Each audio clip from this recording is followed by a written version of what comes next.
welcome Rick, Alan, Tom, the old guard, Hi. founder members. The old guard. Founder members. That's a phrase. Of Shed 7. And tonight, a couple of hours' time, you're going on stage at Glasgow Barrowlands. There was a warm-up gig yesterday, I gather, in Newcastle. Yes. How did that go? It was good. It was. I think I get a bit spoilt these days. I like to see kids jumping up and down throughout. And last night wasn't so much like that. Maybe because it was a Monday night. I don't know.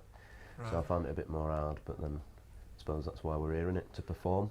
You didn't get off to a very good start either, did you? No, I Just didn't. spilled his pint down him before he'd said one word. I walked on, said hello, and dropped my glass all over my trousers. Looked like I'd weed myself. Started well. And tonight we're going through the set list, but one song that isn't there is Speakeasy. Yes. Why is this? Why is this? That and Bully Boy as well. Right, yeah. Both songs that we've chosen not really to play anymore, because with Speakeasy I think we overplayed it at the beginning, didn't we? It was just constant. And There's There's the that obvious, advert, the isn't obvious advert thing where, you know, it makes you not want to do it because it reminds you of that. You don't Did want you have people any say in thinking it about being mobile chosen as a phones. song for the advert?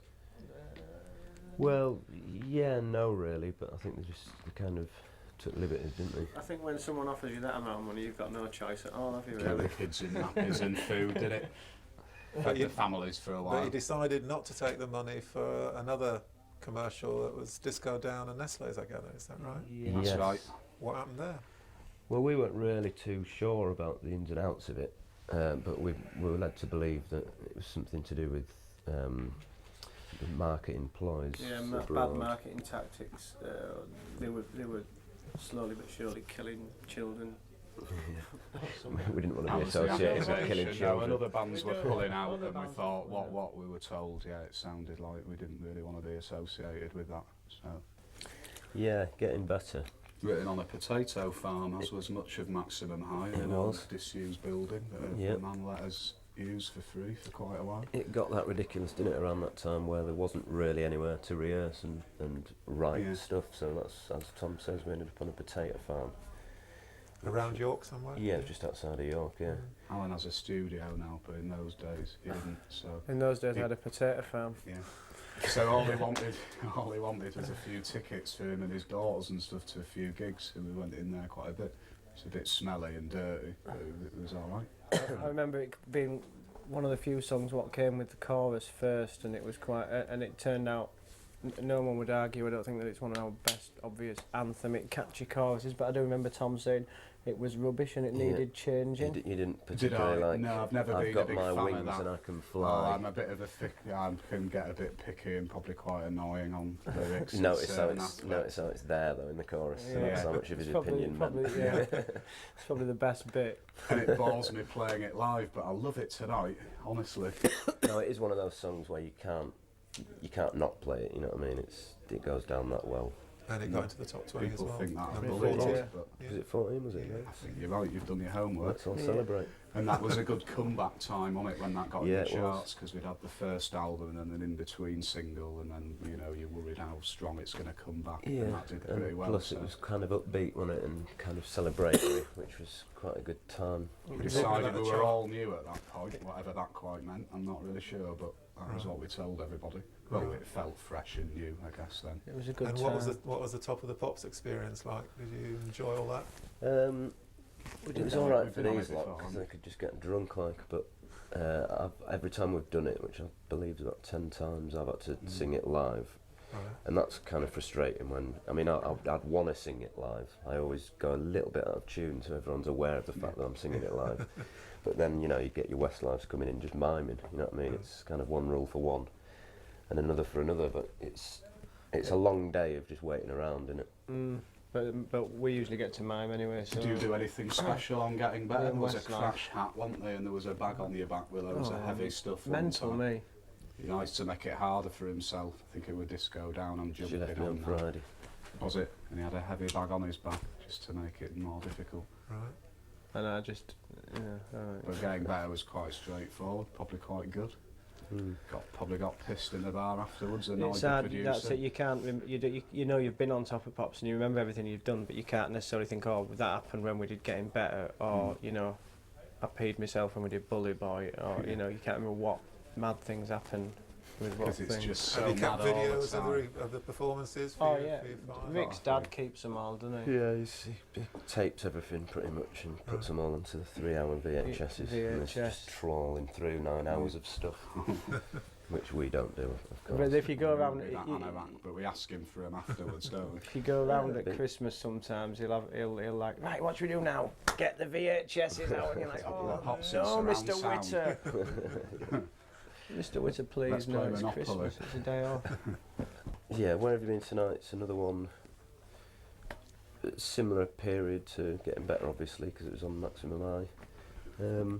Same rules apply, really. Written in a potato farm. No, It was a Gap song, that Was wasn't it? it? Of course it was. Came out, Yeah, you're so right. that Yeah. It was. filled in I yeah. probably remember this more than. Go on then, It was written Yeah. in that Finsbury Street studio, Was it? and it was just after we'd come off tour with Supergrass. They'd supported us. They were like a new band, and I remember thinking, whatever song these guys try and write next, I'm going to play like a Supergrass beat to it, whether it was a ballad or whatever, and it seemed to work quite well. And if you listen to it, it's not quite as fast as some Supergrass stuff, but I kind of like. You can tell I was quite impressed with I remember You Danny. learn something what's new his every day, name? don't you, The Tom? main riff I remember being played in Paris at a gig actually first time. It's a bit of a Must have bluesy riff, become a right, isn't it? song A bit like after Texas blues. Dink, diddy dink, diddy dink. Is that Texas blues? I think If you're so it is. Devil in Your Shoes. I remember we went away to out in the country where we stayed in the house. Do you remember? That's right, where those cows went by with a farmer all the time. Very remote. Yeah, Yeah. I do remember Yeah. that. Yeah. Yeah, and that was halfway home and all that business. Yeah. Came out of them No, sessions. we, didn't it? why are you looking at it like that? I Middle of don't nowhere, know. wasn't Yeah. it? Yeah, oh well. On you go. Should we start again? Devil in Your Shoes was written in a country house. Yeah, whereabouts? Shropshire area? It could was have it? been. I It's think confusing it because was. we've been to a few studios Yeah. in country, so you know. So the power cut in that one. And it wasn't the one where we rehearsed in the barn. Where did No, we? it was at we rehearsed in like a front room, Yeah, that's didn't it. we? We had to take all the furniture out. That was it. And Yeah. I'd just bought my first little multi-track, so we were doing that. Stuff like that. Yeah, and it's one of those situations where I think you lot were kind of running around the riff, and I was upstairs in my bedrooms, Yeah. frantically scribbling away Although about 3 songs at once. I'll tell that story other about time, when I know. we used to we were rehearsing in this barn in this country house what we'd hired, and we were all playing, and he was upstairs trying to write lyrics, and then we got bored of playing, me and Tom and Paul, who was playing guitar then, so we put Super Furry Animals on, an instrumental song, and we were like just dancing around in the bar, loving it really loud on PA. He comes down waving these lyrics, he goes, I've got it, it's in the bag. And then he goes, play that song you've just been playing. We go, Rick, it's Super Furry Animals, instrumental. She left me on Friday. Ah, yes. Yes. The one we got lynched for trying to sound like Blur, which isn't really the case, I don't think. But we did, Blur we were and Black using Grape, they said. It was a Blur producer, Stephen Street, and it had so, aspects. It I was guess, just quite that we always satisfying, get wasn't it? that, Because it's really difficult writing faster songs, I think. The ballads are a lot easier to come by, but, you know, it all generated around that verse guitar riff, I guess, which was kind of quite funky at the beginning. Mm. And then I added them shouty bits. It's a weird song, really, because it hasn't really got a chorus, you know what I mean? It's kind of the verse is the catchy hook. Yeah. So we were a bit perturbed about that for a while, and then we just thought, well, it's actually quite catchy, it didn't really matter. it was And I one think when we released it as a single and no one had heard it, it's like Shed 7 are going to come back with a new single called She Left Me on Friday. Yeah. And you could just imagine people thinking, oh, another ballad, she left me on Yeah, a Friday. And then they just heard this shit-kicking riff come in. Yeah.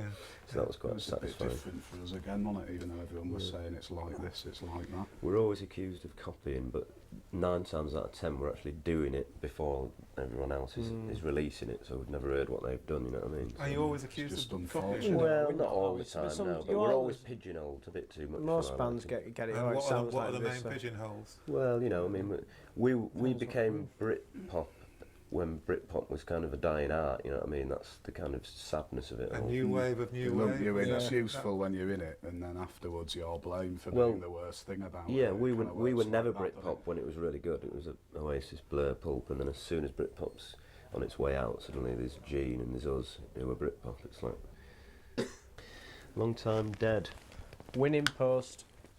was it? That's an old track, isn't it? Mm, So Goes the back winning a long post way. being.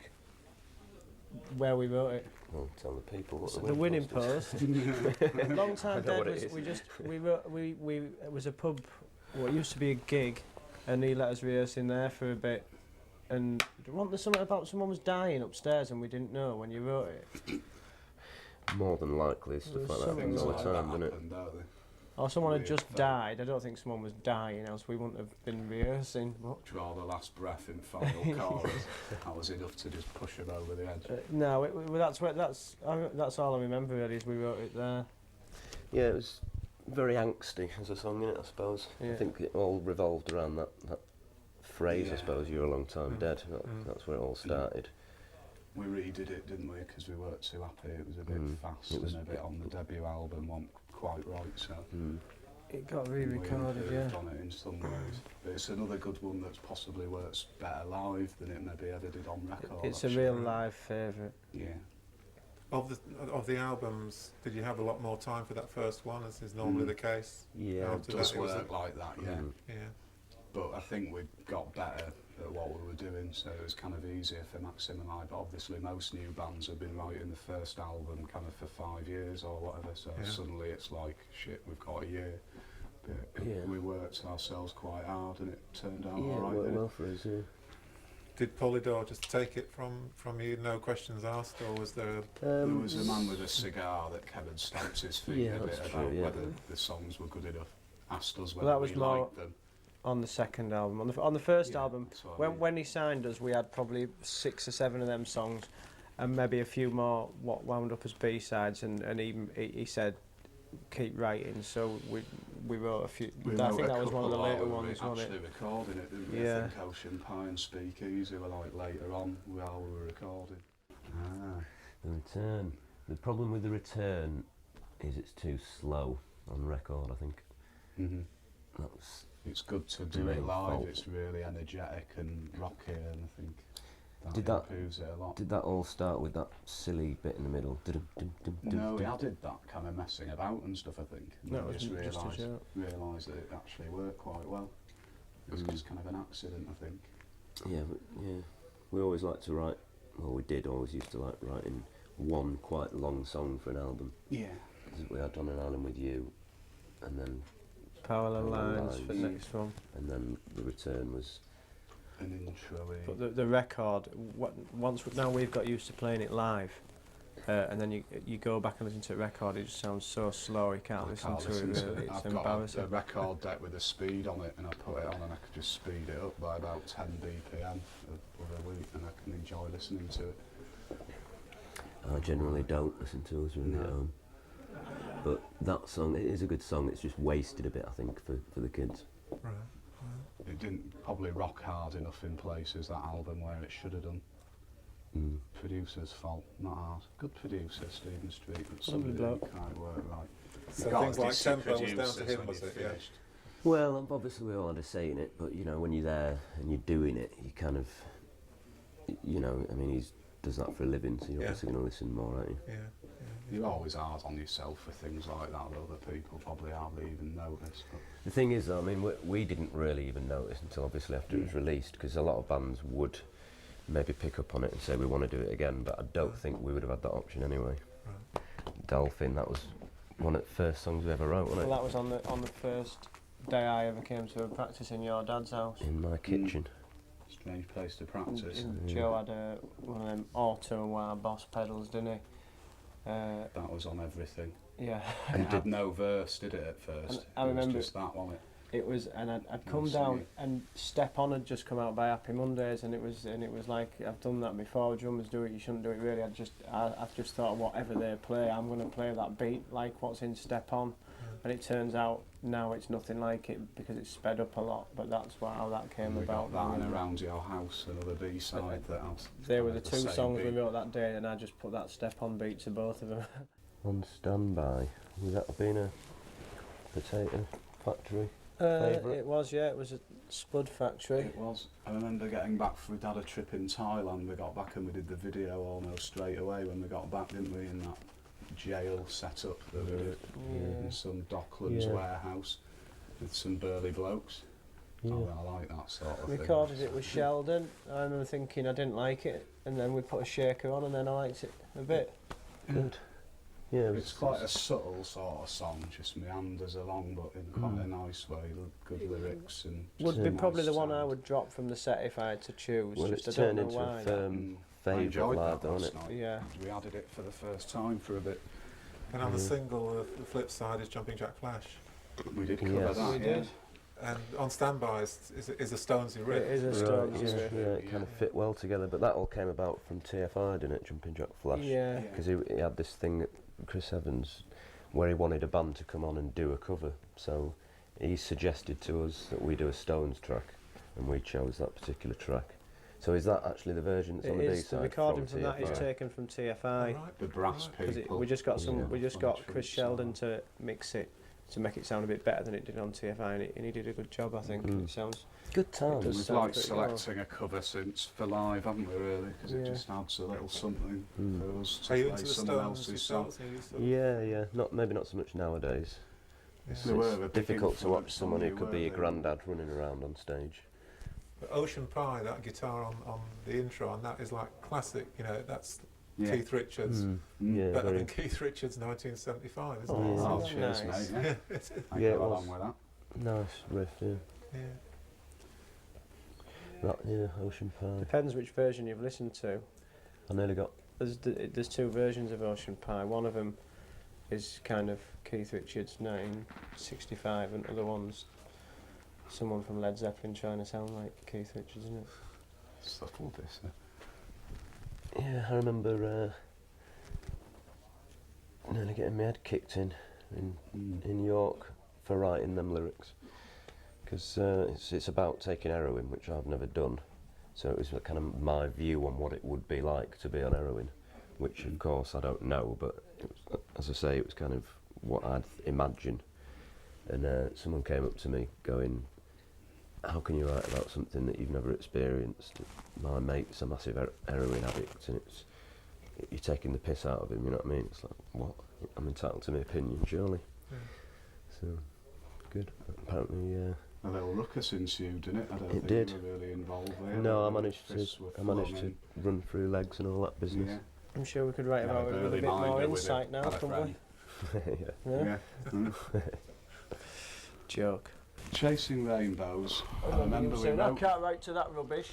Do you No, we that wrote was- that in Cologne, didn't we? Yeah. We had a gig, which was always a good gig, I remember, and I remember you playing it on the bus. I remember. writing it. I remember hearing that riff, sat on the tour bus, and pretty much writing most of the lyrics there and then, actually, and then playing it in the sound check. Yeah, that was it. And It I was a quick remember one. the buzz of thinking, yes, we're on a winner It here. was Yeah, quick, it that felt one. instantly. Because I think like, we yeah, this were will be right at the winner. end of a European tour as well, so we were all kind of knackered.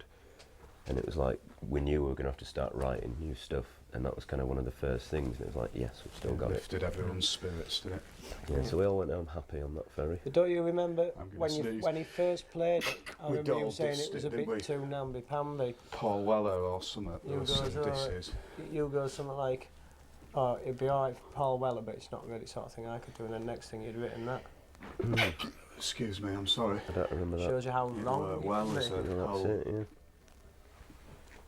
quite a perfectly structured kind of song, really. Yeah, it just seemed to be easy, that, didn't it? It's funny, sometimes Mm. songs can be just really easy and just come together quite well. Uh-huh. And then other times you start scratching your head for weeks.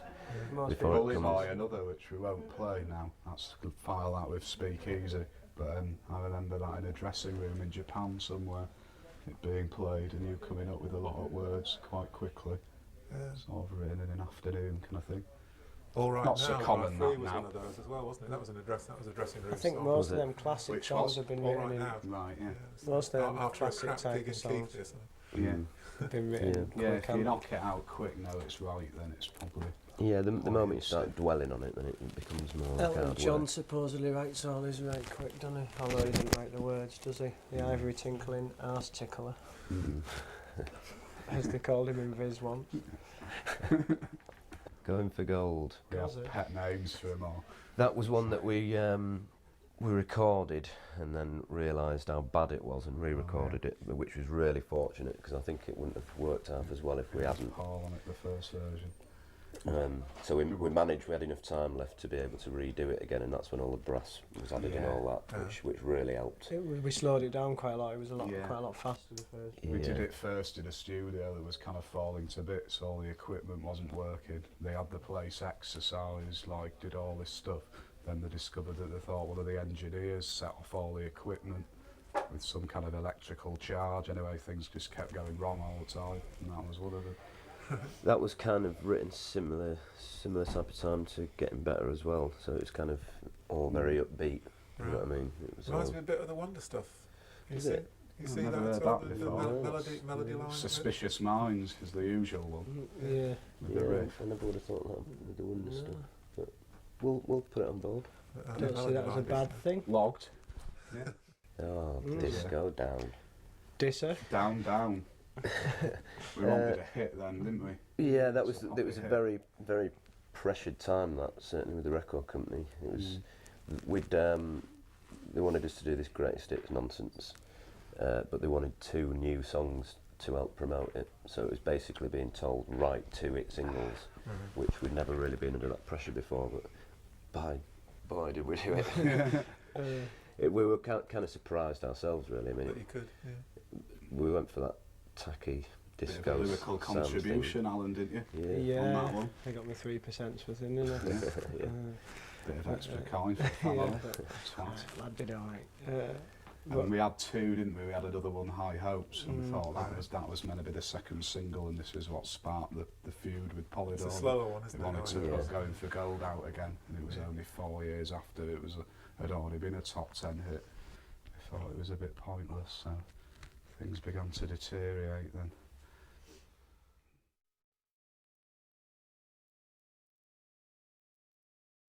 Welcome, Rick Witter, Hello. founder of Shed 7, frontman of Shed 7.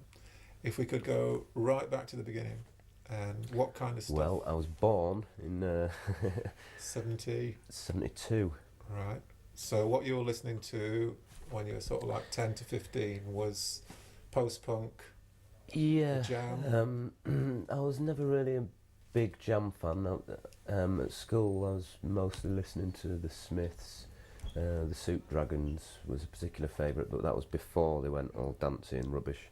Their first album was pretty spot on. So I was kind of like the weird indie kid with a big quiff, but people kind of left me alone, so I was alright with that. That was in your teens, about 87, 88, 80. Yeah, around about that time, yeah. Yeah. And the Stone Roses and Happy Mondays, that must have been a big thing for Well, that was kind of pivotal, really, yeah. right. I mean, it all just crashed in at the same time, didn't it? And I was just at the right age to really get into all that type of stuff. So yeah, I jumped in both feet. Right. You know, I mean, you can't knock the Stone Roses. It was just a brilliant time all round.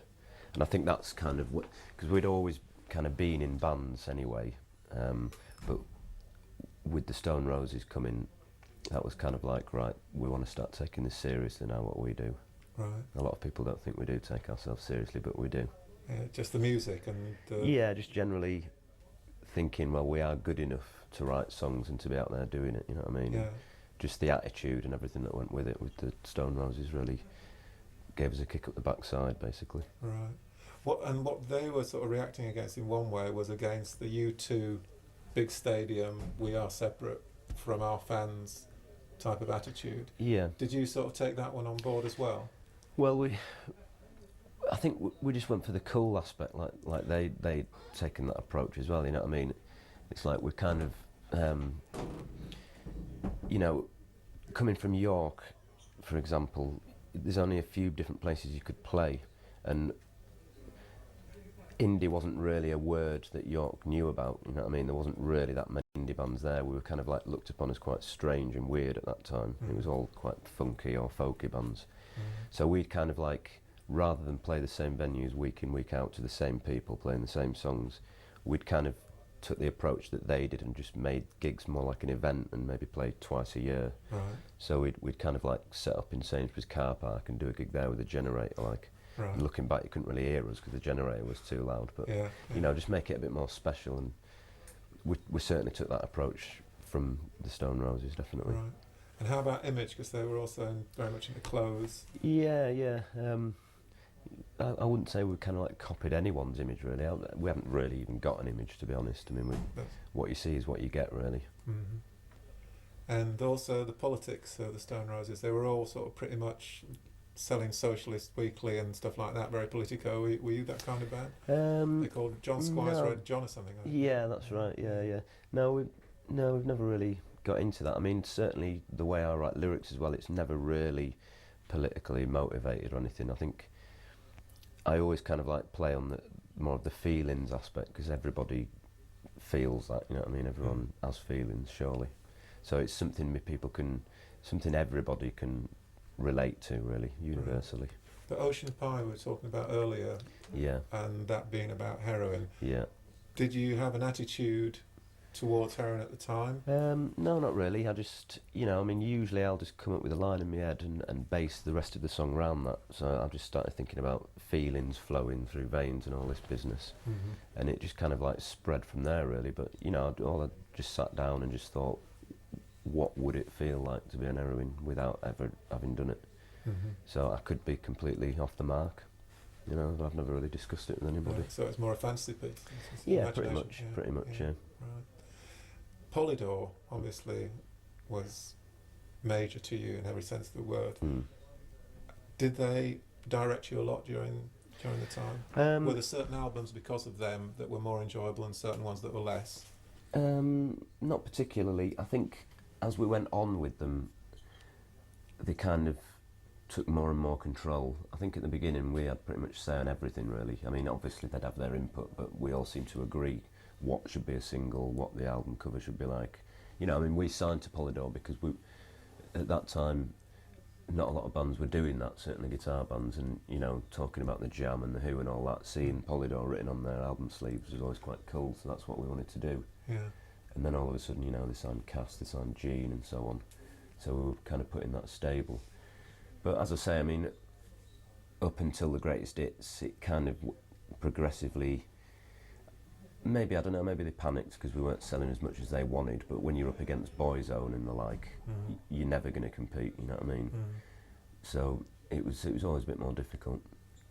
And then when it came to the parting of ways, that's had a good influence on you? I think it was necessary to happen, definitely, because I do think if it had carried on much longer, we wouldn't have really been Shed 7 anymore. We would have just been almost a manufactured pop band, you know what I mean? Right. So, yeah, I think that was really important. I think there's a certain line you can go to without ripping your fans off, and as we've already touched upon, when they want us to re-release a single that's only been out a couple of years, rather than a new, fresh song, then, without them pushing you and promoting it, they'd rather just play on the fact, it's just taking the mickey out of fans, really. Right. Yeah. So, yeah, it was really important, and I think we needed a kick at the arse as well, really. So going out there and trying to find a new deal and stuff was quite an exciting time for us. And that was the time that Truth Be Told started coming together, yeah? Yeah, pretty much. I mean, Paul, our guitarist, left around about the time that we parted ways with Polydor, so it was all related together. Right. But, we didn't think, right, well, that's it. We knew we had enough left in us to carry on. So the funny thing is we got Joe back in, who was originally in Shed 7 and co-wrote stuff like Dolphin with us. So, we asked him first because we knew we could work with him because we'd done it in the past or whatever, and we knew it wouldn't change the sound too much with Joe coming back. It'd still be primarily Shed 7 sounded. So it worked quite well for that. And the gigs that you've been doing earlier this year, about a third of your set tonight at Glasgow is going to be from Truth Be Told. Yeah. How does the crowd take to the new stuff? It's getting better and better.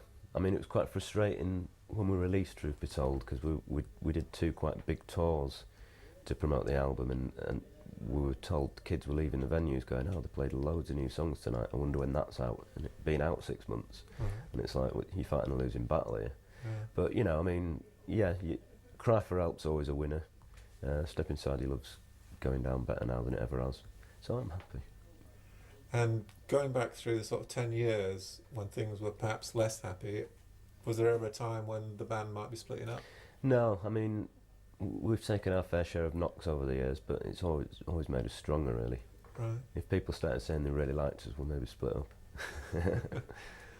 And tonight is going to be sort of after the warm-up yesterday. Well, this gig in particular, I mean, we're in between albums, so Right.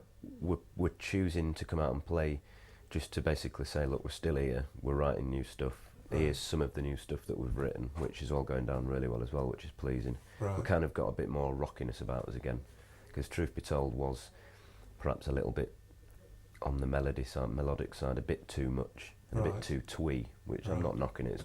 It's a good album, but I think we needed to get that good hard drive back, which I think. So that is coming together for a new album. Yes, which should hopefully come out sometime in 2003. Right. And as I say, it's going really well. So this is kind of like just saying, look, we're still here. Cheers for supporting us all this time, and we'll be back. And tonight's gig, is that sort of part of a tour that's starting now? Well, we've done maybe 10 gigs over the last few months, just, as I say, just to kind of introduce new songs into the set. And I think it's another good thing that's happening is now we're going out and playing new songs before we record them, so that makes it a lot easier to actually record them, because you're a bit more used to them.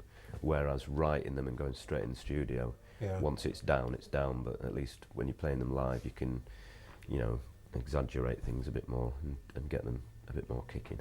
Right. And you're writing as much as ever, yeah? Constantly, mate. Is it something that you do the whole time, yeah? Yeah, I can't stop, even when I don't need to. There's always something in my head.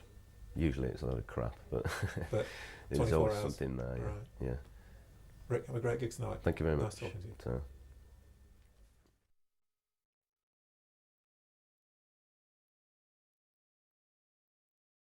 Hanging on the Outside, how did that come about? It was Rick actually came round to the studio and just said, I've written these chords.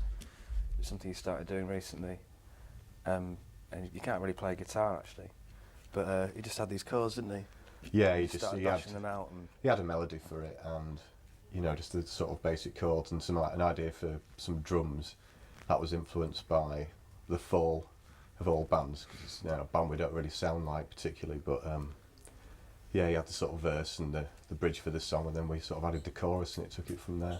Right. But it was the first sort of, out of the newest songs we've got, it was the first one which seemed to be more back to sort of straight sort of rock sound, really.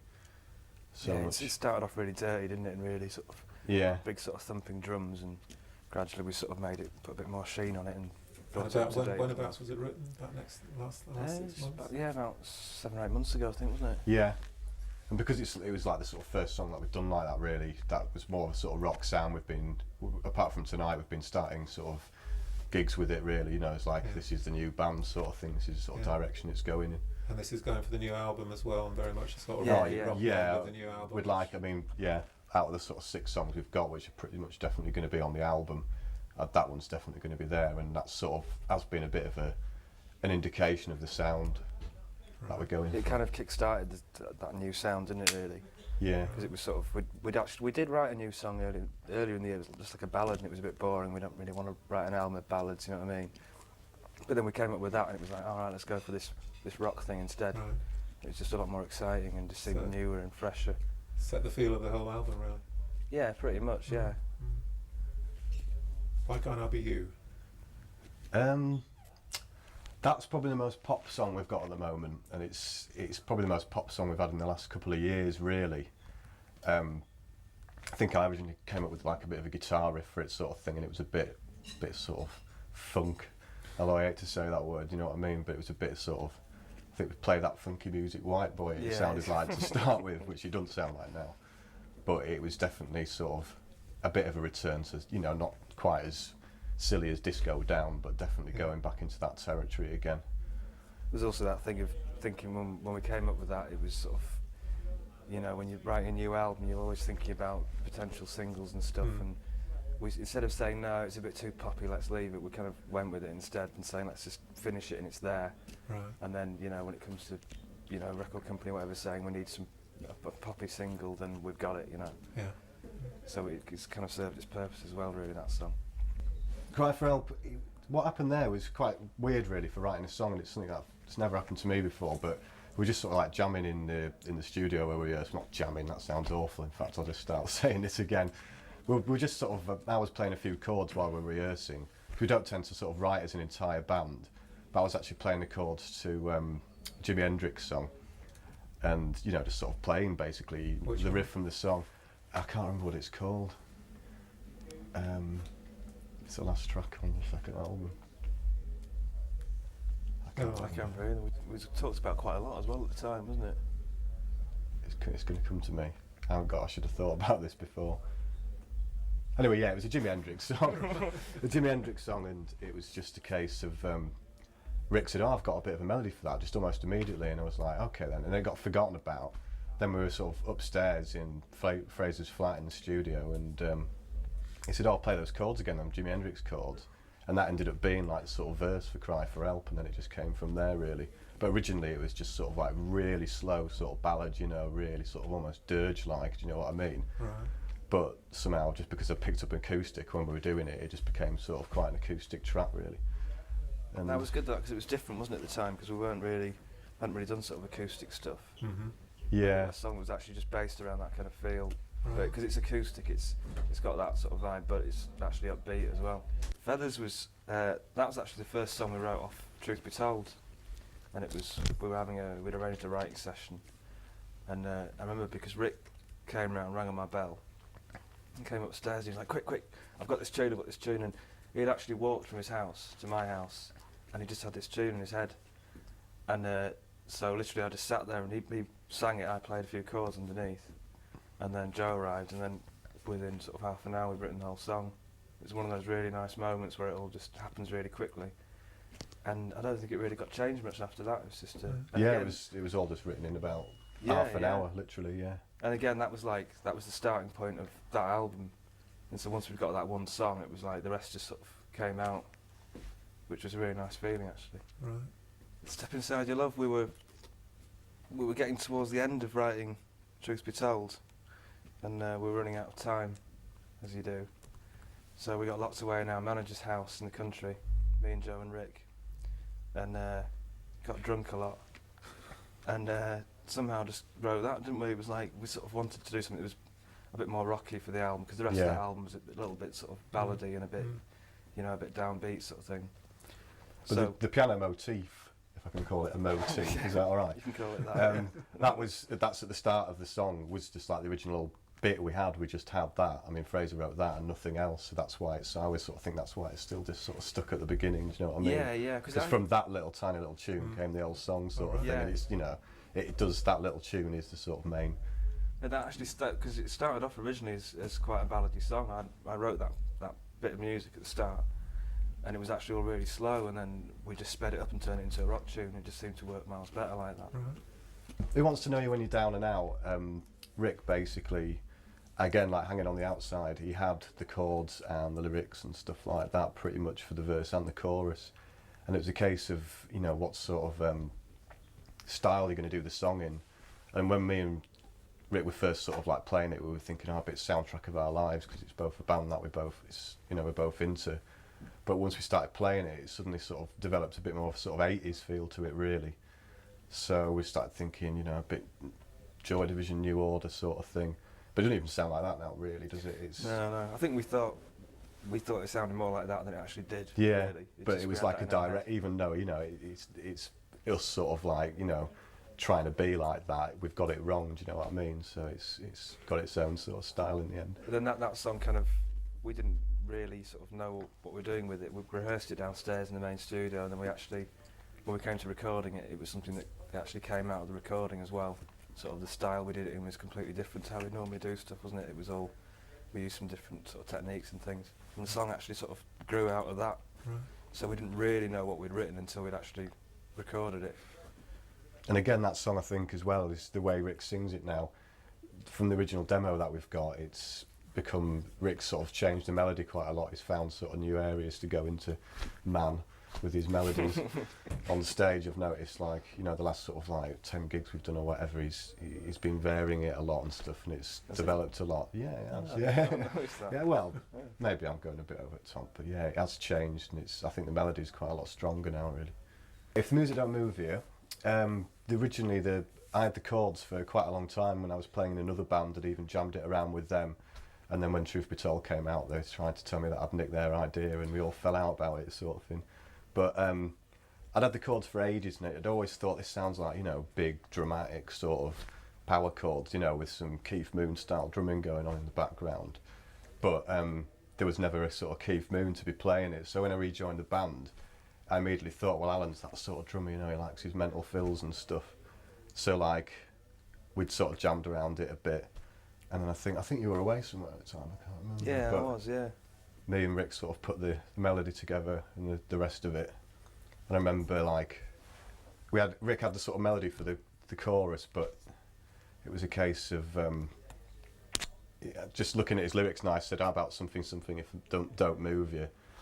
And we just had a conversation about like at what had happened in our both respective bands, like what had happened in Shed 7 previously, and I was saying how pissed off I was with the band I'd been in and stuff like that, and it just somehow came out, you know, if the music don't move you, that's became a bit of a theme for the song. And for Pete Townsend, is he a hero of yours? He is, yeah, very much so. In fact, the Who are just an absolutely amazing band. I mean, I think for any band, like doing what, you know, something like what we do, your ultimate sort of, you know, where you'd want to go, like especially doing live concerts, would be what like the Who managed to do, because they were an absolutely phenomenal live band.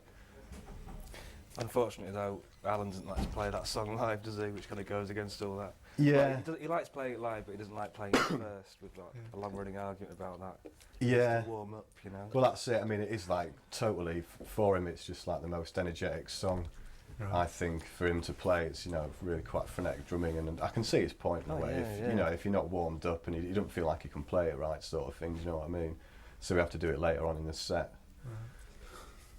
Fraser, if you can just say, how did you hook up with the band? Well, I started off. Was living in York, obviously, and they were actually looking for a keyboard player at one point at the end of Maximum High, that sort of time. And it was weird. I actually heard about it through someone else, and I was doing a lot of stuff in and around York, playing with different bands, and I was playing in a band in London as well. And they actually they kind of found me, and I found them at the same time. Right. It was weird. So I just started doing all the gigs and stuff. I initially started off just being, you know, playing as a session player with them, and then in the last couple of years joined properly as full-time member, writing songs. Joe, what's it like being back?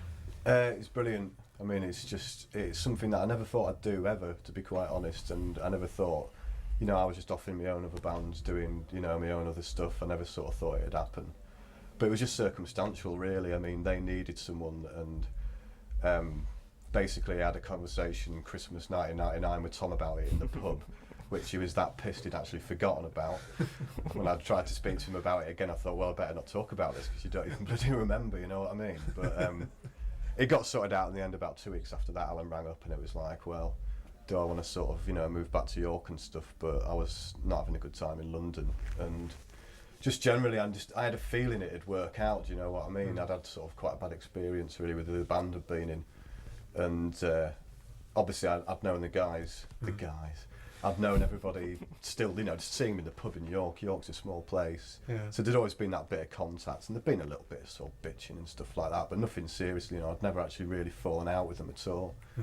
So, and I just thought, well, yeah, it's just, you know, just go for it, see what happens. And it was a new phase in the band as well. With Totally. Yeah, I mean, that's it. And the fact that, you know, it was always, as soon as Alan rang up, he said, oh yeah, well, Fraser's going to be a full-time member. And I thought, well, I've known Fraser in York a bit, and knew he could write sort of stuff, and I'd never actually really written music with somebody else. You know, it'd always been I wrote all the music and somebody wrote the lyrics, so I fancied that as a bit of a challenge, and, you know, somebody else's input. And yeah, it seems to have worked out really well. The funny thing was about that is that because before Joe sort of joined the stuff again, we'd actually put adverts in NME and stuff. We were actually looking for a new guitarist, and we had some really funny replies actually. But it was the actual thought of, as soon as Joe's name came up, it was like, well, that just makes so much sense. You know what I mean? Thinking about it now, the actual thought of having a complete new outsider being the guitarist and songwriter in the band really didn't make much sense. Yeah. So when, you know, Joe's name came up, it was like, well, yeah, that's the answer, really. Full circle. So yeah. Yeah, it's quite a strange story, really. High all in five. all. Yeah. Go. Don't show that. It's an in-joke. It's just a silly job. Have a great gig tonight. Cheers. Thanks a lot. Fraser, Joe, nice meeting you. Thank you very I much. think it's you for a sound check now. So Yeah. Right. thank you very much Cheers. for your time. Brilliant. Nice one. Cheers.